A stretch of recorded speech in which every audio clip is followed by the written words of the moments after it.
universal brotherhood and goodwill.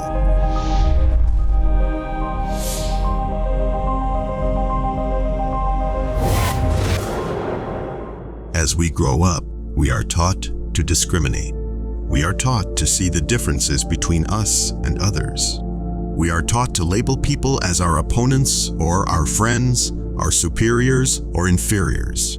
We are also taught to label ourselves.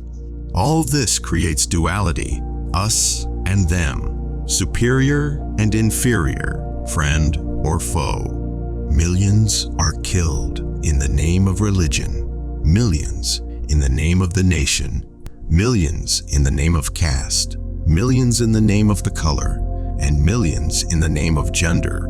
The truth is that everything is one, a cosmic unity. Nonviolence emerges from this awareness. The divine is not far from us. It is within us. It is our innermost consciousness. The divine and the individual are not two separate things. They are one and the same. That's why the Upanishads have said, athato brahma, jijnasah. You are that. In other words, you and the divine are one. When you look at a tree, if you know that the tree is just a manifestation of the whole existence, you will be able to see it in a different light.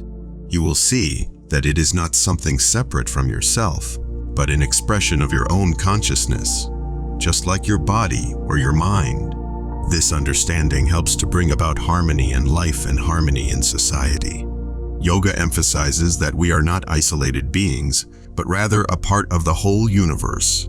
The more we are able to relate to ourselves, others, and the world on this level, the more peaceful our lives and relationships become. The yoga system was originally created as a way to help people live in harmony with all of creation. Many yoga techniques are designed to help us become more aware of our individual potential and the unique talents and abilities that make each of us special. By learning to appreciate who we are and what we have to offer others, we can come to see ourselves in a new light, which in turn leads us to experience true happiness for ourselves and for those around us. This is why yoga teaches that any harm done to another person is ultimately done to yourself. If you harm someone else, you will inevitably face the same pain at some point. Yoga teaches us that if you really want to be happy, you must refrain from harming others. The subject of nonviolence is a very vast and complex one. But if we want to be able to apply nonviolence in our lives, we must first understand what it means. Nonviolence is not just a method of achieving our political or economic objectives. It is much more than that. Nonviolence is a way of life. It is the answer to all the problems that plague human society.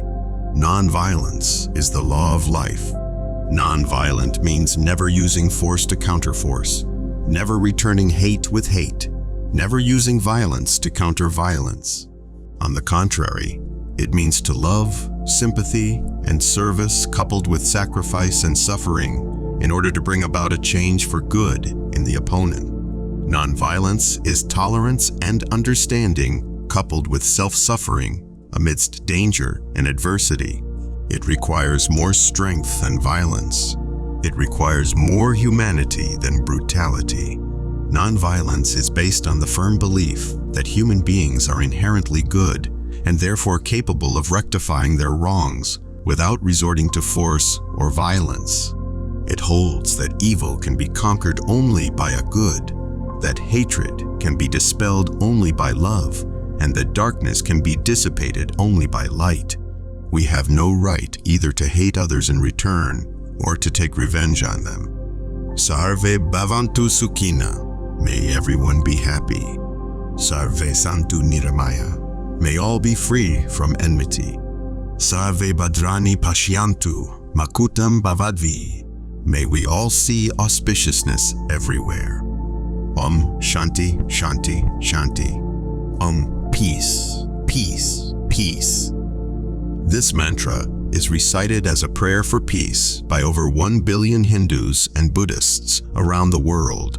It is an invocation of universal brotherhood and goodwill. The idea that we are all one is very difficult to grasp, and the illusion of individuality is so strong that it prevents us from seeing the truth.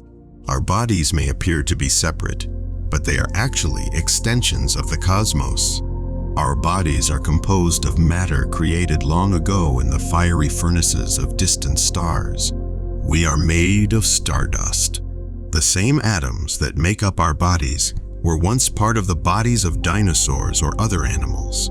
The same atoms that make up our bodies will someday be part of a human body, or even a tree or plant. Nothing is lost in the universe. Everything is merely transformed from one form into another. The ultimate goal is to be one with the cosmos and experience oneness. The experience of oneness is the peak of human experience. It is the ultimate experience of love and peace, joy and bliss. It is beyond our comprehension. We cannot describe it because words are limited, but we can endeavor to experience oneness directly through meditation. When the mind has transcended all limitations of time, space, and causation, it becomes still and silent, like a clear lake in which even the ripples caused by stones thrown into it earlier have disappeared.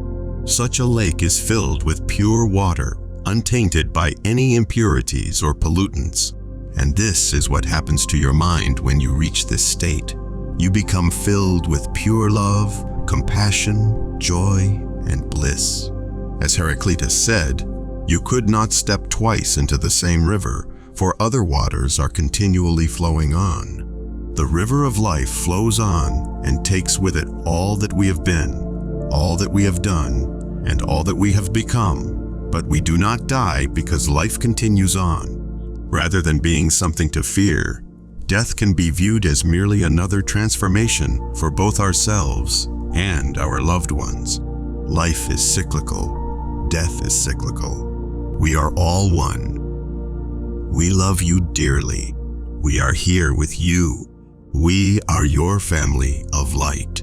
Aho. This is a message to humanity from Aurora Ray, Ambassador of the Galactic Federation.